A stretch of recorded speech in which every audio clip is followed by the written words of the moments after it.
Con mucho gusto saludar a mi compañero y amigo Ricardo Sevilla, quien desde anoche, bueno, desde ayer por la tarde, por la mañana, tarde y noche, ya muy noche, exhibía pues esta ministra presidenta ya en un momento pues difícil, fuera de control, haciendo incluso llamados a la sublevación. Querido Ricardo, te saludo con mucho gusto, ¿cómo estás? Estoy muy bien, mi querido Toño, público memorioso. Efectivamente, desde la mañana del día de ayer le presentábamos aquí en el reportaje especial para Sin Censura las corruptelas ordenadas por la ministra presidenta de la Suprema Corte de Justicia y del Consejo de la Judicatura, Norma Piña. Le habíamos hecho una cuenta, fíjate, Toño, es preciso hacer la corrección.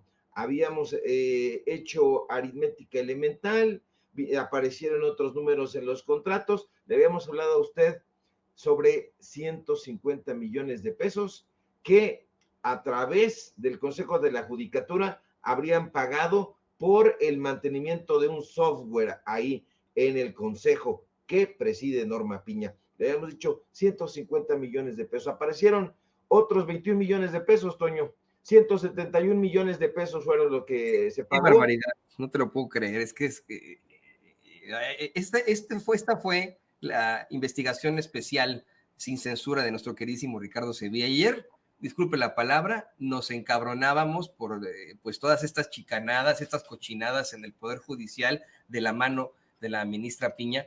No me digas esto más, mucho más dinero nos quitan, nos roban estos infames. Así es, mi querido Toño, aparecieron unos números ahí, nada más 21 millones de pesos, y es que estuvieron pagando, como le informábamos el día de ayer en nuestro reportaje, a unos personajes, a técnicos en computación, que la verdad, he de decirlo, no creo que le hayan pagado. Estaban diciéndonos, a lo mejor firmaron ahí sin darse cuenta. A lo mejor este brazo derecho en el Consejo de la Judicatura de Norma Piña, a lo mejor estampó ahí su firma y no percibió que se trataba de tantos millones de pesos. Pero debo decirle algo, no es así.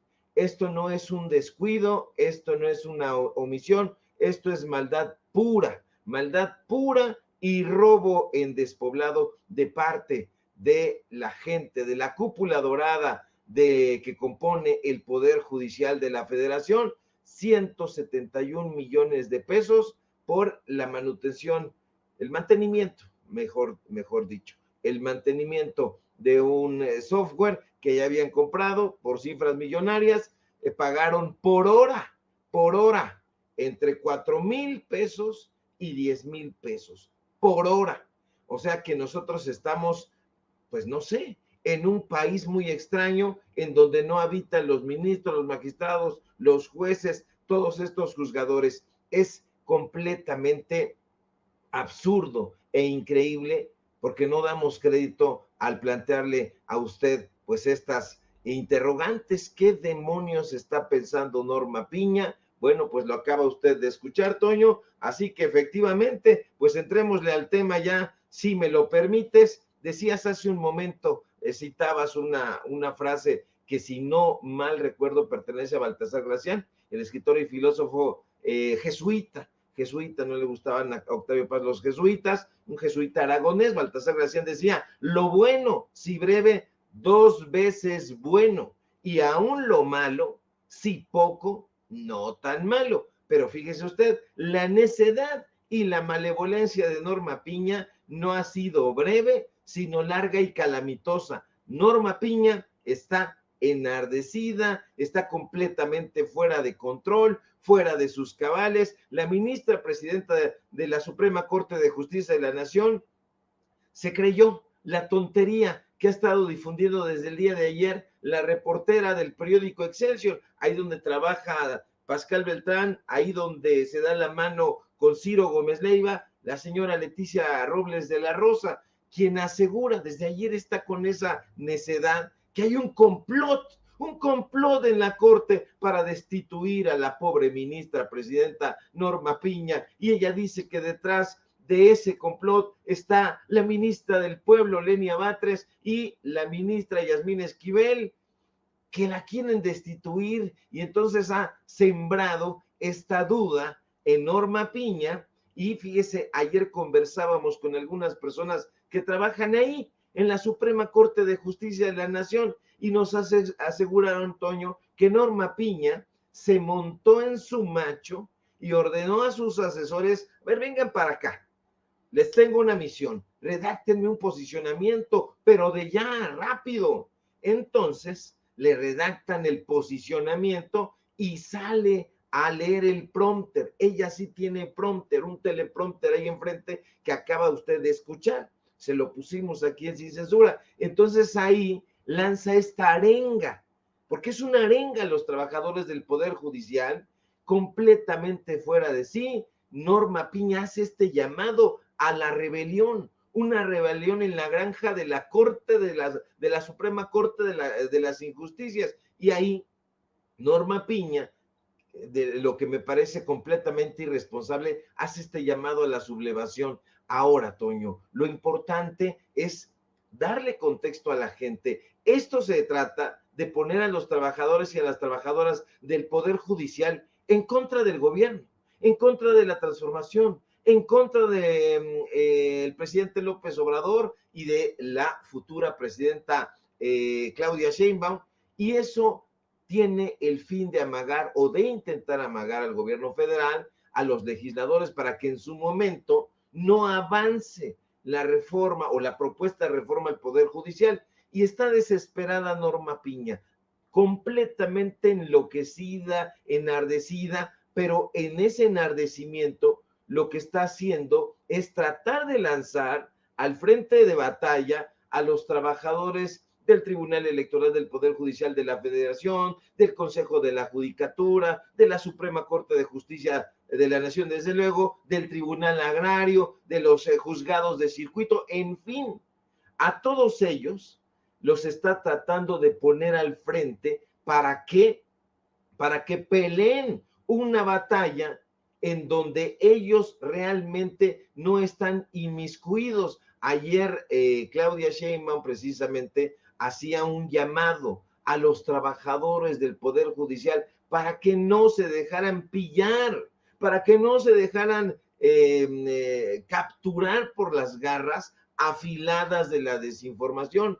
¿Por qué, Toño? Porque la ministra Piña quiere engatusar a los trabajadores del Poder Judicial y venderles la idea chafa, desde luego, de que López Obrador es un malévolo, que Claudia Sheinbaum también lo es, y tienen un objetivo atroz: boicotear los derechos de los trabajadores y trabajadoras del Poder Judicial de la Federación. Pero evidentemente Norma Piña, Norma Lucía, miente con todos los dientes. Lo único que está haciendo es tratar de envenenar el pensamiento de los trabajadores y las trabajadoras del Poder Judicial para que salgan a pelear una batalla a favor de los privilegios que tienen ella y su grupúsculo. Fíjate nada más, ayer estábamos viendo precisamente este mensaje que comparten en las redes oficiales de la Suprema Corte de Justicia. ¿Y qué crees, Toño? Que nos dimos cuenta de la manipulación de que es capaz Norma Piña y su equipo, porque hay un historial de ediciones. Cuando usted entra a la red social de X, ahí usted puede publicar, pero si ya no le gusta, si le quiere hacer alguna modificación, si quiere enriquecer su texto o empeorarlo, puede editarlo. Durante 60 minutos tiene la posibilidad de editar el mensaje, y entonces eso fue lo que sucedió. Lanzan un primer mensaje, después dicen, no, hay que hacer un cambio, pero ahí hay un cambio clave, que es muy importante decir. Fíjate, lo voy a decir con todo el contexto. El mensaje original decía: mensaje de la ministra Norma Lucía Piña Hernández, presidente de la Suprema Corte de Justicia de la Nación, la Corte y del Consejo de la Judicatura Federal. Un mensaje. ¿Pero qué crees? Minutos después, el mensaje aparece editado y con un agregado que nos pareció sumamente revelador. El mensaje ya modificado, dice: mensaje de la ministra Norma Lucía Piña Hernández, presidenta de la Suprema Corte de Justicia de la Nación, la Corte del Consejo de la Judicatura, a las trabajadoras y los trabajadores del Poder Judicial de la Federación. Toño, este agregado es absolutamente revelador y clarifica de qué lado más que la iguana. ¿A qué me refiero? El agregado es a las trabajadoras y los trabajadores del Poder Judicial de la Federación. Usted puede verlo, checarlo ahí en el historial de versiones. Yo la invito y le invito a que lo haga. Ahora, esta frase, esta nueva versión es enfática en una parte que me parece sumamente importante. Norma Piña está lanzando o intentando lanzar como carne de cañón a las trabajadoras y a los trabajadores del Poder Judicial para que salgan a pelear enojados, enardecidos, porque ellos piensan, porque ya están aquí las informaciones, desafortunadamente ya está incubándose el resentimiento en algunos trabajadores, ya tocó la entraña de los trabajadores, de algunos en el Poder Judicial, y dicen: caramba, sí es cierto, la ministra Piña es una defensora de todas las prestaciones que nosotros hemos ganado. No es así, no es así. Ahí hay maldad y sevicia de Norma Piña, Toño, porque en realidad no han leído la propuesta de reforma al Poder Judicial. Es muy importante que se lea, que se haga, que se haga esta revisión. ¿Por qué? Porque no va por ahí la cosa. Esta reforma tiene el objetivo de democratizar al Poder Judicial de la Federación, porque hemos platicado con algunos trabajadores y trabajadoras que laboran ahí en el circuito de los juzgados, que trabajan en el poder de la judicatura, etcétera, etcétera, y nos dicen: oye, Sevilla, fíjate que yo ya tengo tantos años trabajando aquí y simple y sencillamente no paso de perico perro. ¿Por qué? Porque Norma Piña y sus secuaces tienen todo cooptado, tienen todo para ellos y no se puede avanzar laboralmente. Bueno, esta reforma al Poder Judicial, entre otras cosas, quiere evitar ese tipo de cosas, que evitar el nepotismo, evitar el amiguismo, el compadrazgo, y que estos personajes se sigan enriqueciendo. Lo que está haciendo Norma Piña, Toño, es tratar de manipular el pensamiento de los miembros del Poder Judicial en las bases para que salgan y armen una sedición. Es importante informarle a ellos, a los trabajadores y trabajadoras, que no es así. Lean, por favor. De ahí la importancia de que no le crean a Adela Micha, de que no le crean a Loretito, de que no le crean a estos barbajanes que están tratando de tergiversar, porque ahí reciben chayote, un chayote que les puede dar la posibilidad de firmar ciegamente contratos de 171 millones de pesos. Así que, ojo ahí, mi querido Toño. Ricardo, la verdad es que pues la maldad de la que hablas, con la que se conduce la ministra presidenta de la Suprema Corte de Justicia de la Nación, ha sido exhibida siempre detrás de bambalinas. A mí me viene a la mente aquella vez en la que amenazó al ahora gobernador electo de Puebla, Alejandro Armenta, cuando era pues el líder del Senado de la República, líder de bancada de Morena, si no me equivoco. Me llama la atención que lo haya amenazado, que le haya mandado estos mensajes muy distintos a, ya sabes, ¿no? La jerga jurídica, estas palabras domingueras con las que siempre se conducen supuestamente de manera institucional, ¿no? Este tipo de personajes. Yo creo que deberíamos quitarnos las máscaras y le pido al equipo que nos grabe, ¿no? Yo creo que la ministra presidenta debería simple y sencillamente quitarse la máscara, hablar como verdaderamente habla, referirse pues a la gente como se la ha pasado amenazando a políticos, a impartidores de justicia vía WhatsApp y a altas horas de la noche. Y esto aportaría mucho más al discurso. Creo que incluso sería propositivo para ella, porque no la veríamos como un robot haciendo un llamado a la sublevación con libros que me imagino no ha leído, ¿no? Que tiene ya atrás.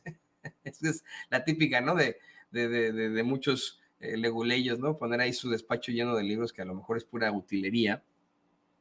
Creo que aquí tendría que quitarse la máscara y como habla ella, como ha amenazado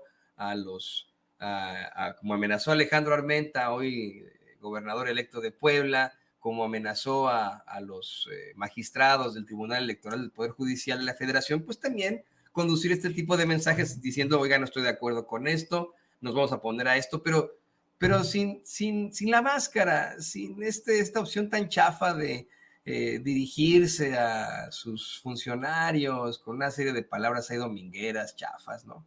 Eso por una parte.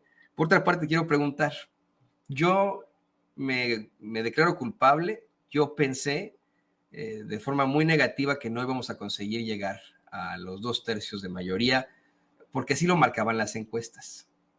Eso es lo que planteaban las encuestas, decían que no íbamos a llegar en la cuarta transformación a conformar con Morena y sus aliados 2/3 de la Cámara de Diputados que se necesitan para aprobar reformas estructurales, reformas constitucionales. Basándome en estas encuestas dije, no, pues no la vamos a lograr y me equivoqué. Hoy pues está claro que se configura ese plan C, se configura esa mayoría absoluta en la Cámara de Diputados, pero todavía quedan todos estos obstáculos de los que nos has venido hablando tú, querido Ricardo, obstáculos puestos por la ministra presidenta y por el Poder Judicial frente a una reforma a la que se podrían enfrentar. Y hay que ser muy honestos, estos personajes tienen mucho poder. Su poder es poderoso, por valga la redundancia, ¿no? Ahí estoy siendo muy reiterativo, pero su poder es muy poderoso. Han detenido leyes, tienen la capacidad de meter a la gente a la cárcel, de sacar a la gente a la cárcel cuando ellos quieran. O sea, ¿cuántas injusticias no han cometido en nombre de la ley? Estos personajazos están al nivel de la Santa Inquisición. ¿Tú cómo ves? ¿Ves un septiembre en el que se llegará a esa reforma judicial? ¿Los mexicanos podremos elegir a nuestros impartidores de justicia?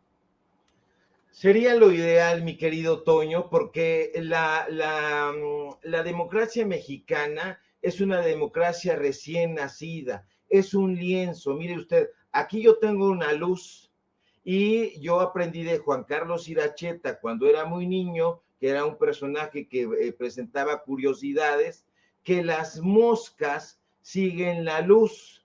Aquí hay una mosca prieta, panteonera, está manchando esta luz, que es como la democracia. Entonces le llama la atención a esta mosca panteonera esa luz. Ya voló, por cierto, no le gustó que la señalara, porque así hacen. Ese tipo de moscas están tratando de manchar la democracia mexicana, que es un lienzo en blanco y que ahí está la luz. Entonces estos insectos buscan la luz, porque ahí, acuérdese usted que ya es su naturaleza. Y desafortunadamente, la naturaleza de estos personajes, de estos ministros, de estos magistrados, de estos jueces que son colocados ahí por dedazo, por nepotismo, por amiguismo, por compadrazgo, ha sido la moneda de uso corriente a lo largo de la historia del Poder Judicial, a lo largo de la historia del Tribunal Electoral del Poder Judicial de la Federación. Ahora, han existido momentos clave en donde se ha destituido a todo el Poder Judicial, en la Suprema Corte de Justicia de la Nación sucedió. Intentaron hacer una limpia, pero después recurrieron a lo mismo. Y eso es lo que se pretende hacer hoy, que haya una reforma al Poder Judicial que ya está sumamente mosqueado, que ya está sumamente viciado, y que estos personajes, buscando el dinero, buscando la fortuna, buscando el enriquecimiento, van en pos de eso y olvidan el presupuesto original, que es cuidar y resguardar las leyes y hacerlas valer. Es el máximo tribunal del país y está secuestrado, está en garras de un personaje en este momento como Norma Piña. Hace de las suyas en la Suprema Corte de Justicia de la Nación y con datos duros se lo hemos comprobado. Hace de las suyas en el Consejo de la Judicatura Federal y se lo hemos comprobado con reportajes especiales, con datos, con papelito habla, como dicen aquí en mi barrio. Y pese a todo, la señora, en lugar de renunciar avergonzada, continúa y hace cosas peores. Y una de esas cosas peores es justamente lo que ha hecho el día de ayer, hacer un llamado a la sublevación e inocular ese odio en el Poder Judicial. Es que va a desaparecer el Poder Judicial. No, perdóneme usted, no va a ser de esa manera. Esto es una estupidez, una tontería. En todo caso, lo que se pretende hacer, y qué bueno que así sea, es fortalecer al Poder Judicial y que estas aves de rapiña se larguen a otro lado a sobrevolar por allá en las obras. Y hablando de sobras, lo que están haciendo en los medios de comunicación corporativos, y le hablaba yo hace un momento del caso de Leticia Robles de la Rosa, una de las reporteras estrellas junto con Ivonne Melgar ahí en el grupo Imagen, pues están siendo pagadas, hay que decirlo con todas sus letras, están siendo pagadas porque ellas reciben chayote en el Senado de la República, en la Suprema Corte de Justicia, donde se pueda, andan pasando la gorrita para que les pongan ahí.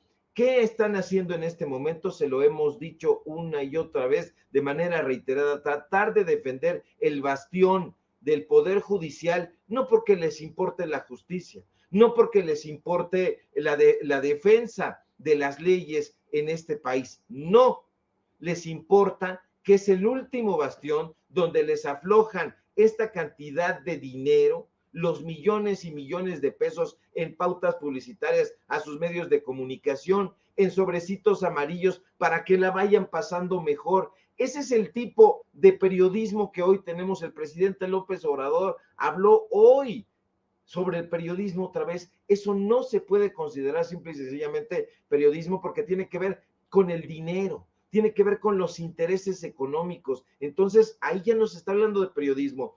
Imagínense qué triste y desgraciado el panorama actual en este país y que debe cambiar cuando volteamos al Poder Judicial y no tenemos auténticos juzgadores y gente que se comprometa a defender las leyes, sino simple y sencillamente personajes que son empleados de los poderes económicos, empleados de Ricardo Salinas Pliego, por ejemplo. Y volteamos al otro lado a ver quién nos puede informar al respecto y nos encontramos que los periodistas están siendo pagados por estos personajes que son a su vez empleados. Es un asunto que se tiene que cambiar y eso lo ha percibido muy bien el presidente López Obrador y justamente por eso está impulsando ya desde hace tiempo esta reforma al Poder Judicial. Tu pregunta inicial, mi querido Toño, ¿lo conseguiremos ver próximamente? Mi vaticinio y mi deseo es que sí, dependerá de cómo se vayan acomodando las aguas, de que se den los acuerdos necesarios, porque acuérdense que también la política es de acuerdos, no se trata aquí de hacer berrinches y decir yo quiero esto, yo quiero aquello, yo lo quiero para mí, le dieron a él, no me dieron a mí, no, no se trata de eso, a eso vale gorro, lo importante es luchar por el bien común y si a mí no me va mejor o no me va tan bien en esta, buscaré a lo mejor en la que viene. ¿Por qué? Porque no estoy luchando para mí, no estoy luchando por un bien personal, sino por un bien público, por un bien nacional, por un bien de la comunidad. Y si estamos luchando para bien de la comunidad y del pueblo, pues entonces estamos en el camino correcto. Pero si estamos luchando para bien personal, entonces bien haríamos en emprender la ruta hacia otro lado. Así es, y la verdad es que yo le agregaría a esto que necesitamos fiscalizar ese proceso, el proceso que llegará como una iniciativa a la Cámara de Diputados, todo ese proceso legislativo, hasta sus últimas consecuencias nosotros como pueblo y tomar el ejemplo absoluto de nuestros hermanos de Bolivia, y verdaderamente defender la democracia si es necesario. Querido Ricardo, me dio como siempre mucho gusto platicar contigo. Fue pues un momento muy interesante que estuvimos aquí al exhibir las peripecias de la ministra Norma Piña. Te pido por favor que nos compartas tus redes sociales para que la gente se ponga en contacto contigo. Claro que sí, mi querido Toño. Síganme, por favor, en mis redes sociales, en X, @Sevilla Crítico, en Facebook, Ricardo Sevilla, así nada más. Síganos, por favor, también en Paralelo 24, en Los Datos Duros. Hoy tenemos informativo en punto de las 9 de la noche y, por supuesto, aquí en La Familia Sin Censura, donde somos orgullosamente miembros. Luz Helena González, la economista y exsecretaria de Administración y Finanzas de la Ciudad de México, será la próxima titular de la CENER. Bien ahí. El médico gastroenterólogo David Kersorivich, algo así, ya no me acuerdo, lo tengo en la memoria, pues que fue miembro, por cierto, de la Junta de Gobierno de la UNAM, será el próximo titular de la Secretaría de Salud. Raquel Buenrostro dirigirá la Secretaría de la Función Pública. Jesús Antonio Esteban Medina se va a la Secretaría de Comunicaciones y Transportes. Edna Elena Vega se va a la SEDATU. Rogelio Ramírez de la O continúa ahí en el barco de la transformación, sigue en la Secretaría de Hacienda y Crédito Público, y estamos pendientes a la información. Mi querido Toño, te mando un fuerte abrazo, siempre cariñoso y con toda mi admiración. Un abrazo que va de vuelta. Muchas gracias, querido Ricardo, toda mi admiración. Ahí tiene usted al periodista y escritor Ricardo Sevilla, aquí en Sin Censura.